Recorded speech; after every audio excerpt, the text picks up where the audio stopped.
I honestly don't know what happened. That the last 24 hours have effectively made the Pokemon Go community like the most vile community I have ever seen. Like, we're Pokemon players. We're about nostalgic fun, loving a kid's game, and then just the spirit of Pokemon and all things good. You know, you think Pokemon, you think only good things, but this community is the complete opposite. So I knew about this article, and I didn't want to put it in my video because this is not behavior you want to support. If you want Pokemon Go, if you want Niantic to be fixed, you don't take their money from them, you don't take their resources, and I would say in a dishonest manner. So Pokemon Go players requesting refunds over lack of tracking, because that was from the 3-step glitch being removed, or at least Pokemon tracking being removed, and then shutting down third-party websites. Well, unfortunately, the third-party websites put an extra stress on the server. Like, this is what people don't understand.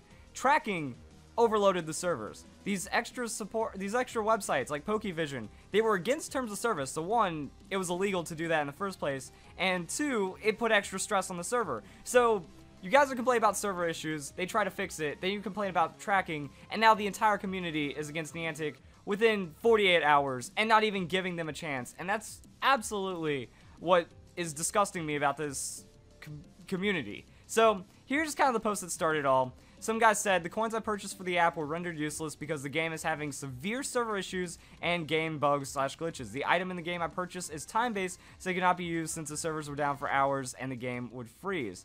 I contacted Niantic directly, but I know Google Play does not refund game transactions like this. It's been 14 days, I have not heard from them, proof that I've tried to contact them about this issue. Now, here's where it started snowballing, and here's where I think it kind of gets gray, because suddenly, well, not suddenly, but you know, this was like one of the top posts on the Pokemon Go Reddit. Niantic's refusal to accept support emails is a breach of Android terms and conditions. Here's how to report them. And this community is now so full of bullshit and privilege and ignorance that, you know, so it's our responsibility to force them to change by reporting them and trying to get them taken down.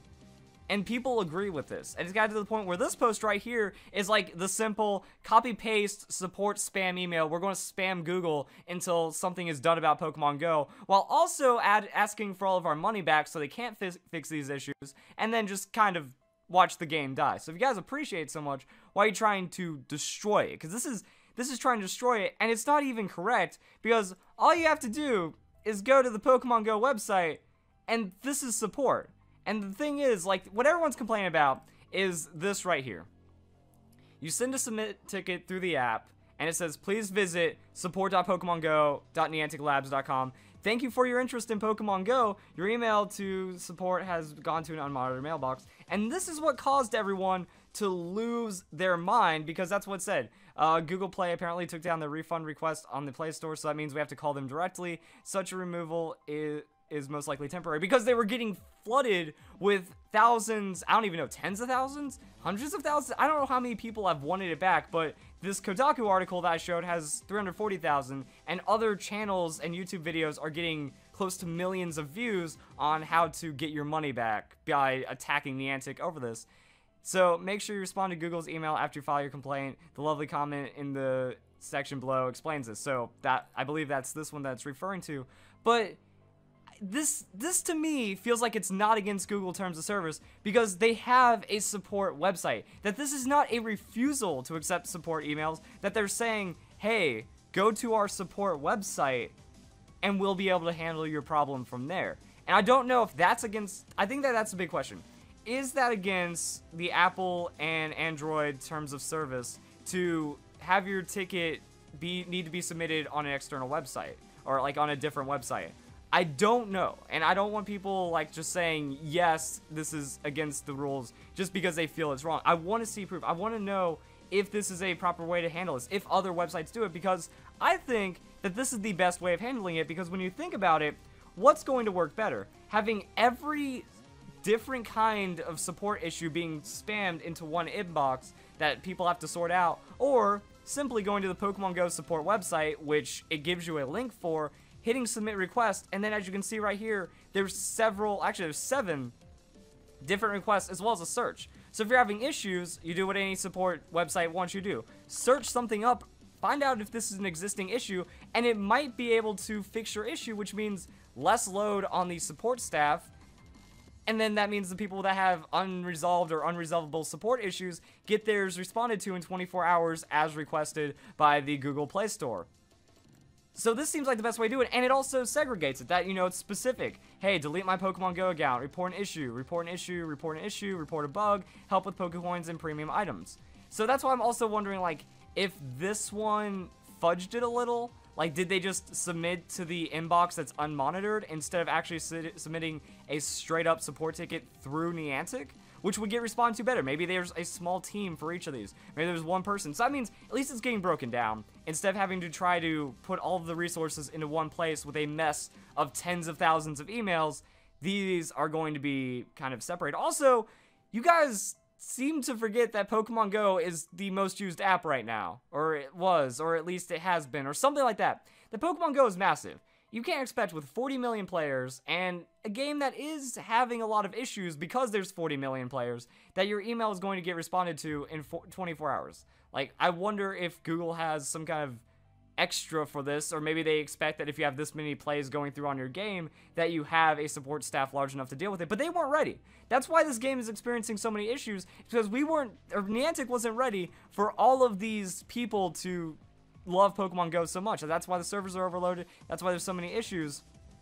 And a lot of people are saying stuff like, oh yeah, they shut down the tracking, they shut down all this, which is why the game is unplayable. Google rep I spoke to sounded shocked and confused when I said their emails were sent to an unmonitored mailbox. But did you actually go and tell them that they have a true support website? That might have been helpful for them to know about. Something like, you know, yeah, this is what it says. To submit a request, go to that. Sent the screenshots to the rep I spoke earlier. I guess I can post a response. She did say they've gotten so many issues with Google that that they are investigating the devs, and it might take time for them to reply. So it looks like they did show this, but I'm wondering, like, if this is a problem or not. They've done the same with Ingress, so I'd imagine it's allowed. The Ingress was a very well played game, and I guess for Ingress support, please visit the Ingress Help Center. So I'm wondering how many games actually do this. Is this against Google Terms of Service? Is this against Apple Terms of Service to say, hey, go to our official support website so we can deal with this in a better way? And I'm wondering if people are also trying to play ignorant, like they don't want to submit a support request, so they'd rather just make an issue out of it. Also, they're not giving the game any time. That tracking will be fixed at some point. That maybe there would be something about Pokevision or third party that would make it, you know, a lot more playable. But instead, within 24 hours, the entire community is now trying to destroy Niantic, is now trying to destroy Pokemon Go. And that's what absolutely gets me. So yeah, and then PSA, 4,500 upvotes on how to get your money back. You know, go to for Android and stuff like that. Pokemon Go is currently 1.5 stars on the Japanese App Store. So it's not getting a lot of love in Japan. One of the comments was like, so many people in the US are still riding on the high of a functioning tracker from the first week, so they know what the game is capable of being. Japan never got to experience that. Roughly 3 hours before the tracker stopped, I managed to catch a Dragonite, which spawned near my house using the tracker. Going out hunting Pokemon is probably my favorite part, but unfortunately, it's not really possible right now. I guess it is kind of a tease. If there's a rare Pokemon, you have no idea where it is. And then just tons of posts, almost 4,000. You officially killed your own game. They're trying, guys. And, I mean, that's the amount of disrespect we're getting out of this community. Niantic should go after botters and spoofers instead of third-party developers that try to help. Again, the third-party developers still technically broke terms of service. And you have to wonder, like, even if it's a good helper thing, they're still against terms of service. So there's not much Niantic can do. And they are trying to go after botters and spoofers. It's just a lot harder to track instead of the website that's saying, hey, we're doing this. And then this one really got me. Niantic should sell Pokemon Go to someone who cares. 4,500 views. They fucking care, guys. And I think that's what summarizes all of this behavior. Zero respect for Niantic, overprivilege bullshit from the rest of the community, and almost straight up ignorance to the solutions that Niantic is trying to provide. That's not a refusal to accept support emails. They have a support website because they want to answer them better and stuff like that. Win-win, they get lots of money and we enjoy the game. That's not how it works. It's just not how it works.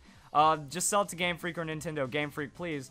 The reason why they gave their license to Niantic is they felt Niantic was better for developing this. Game Freak is working on Pokemon Sun and Moon. They're working on more franchised first-party opportunities. And when we even look at like Pokken Tournament, that was not developed by Game Freak. That was developed by other developers, the guys that made Tekken. So it's going to more specialized hands, and I just think that they weren't ready for the response. Now the community is removing all their resources and money and just shitting on them the entire time, which if I was a developer, I would feel not respected, and I wouldn't want to help it.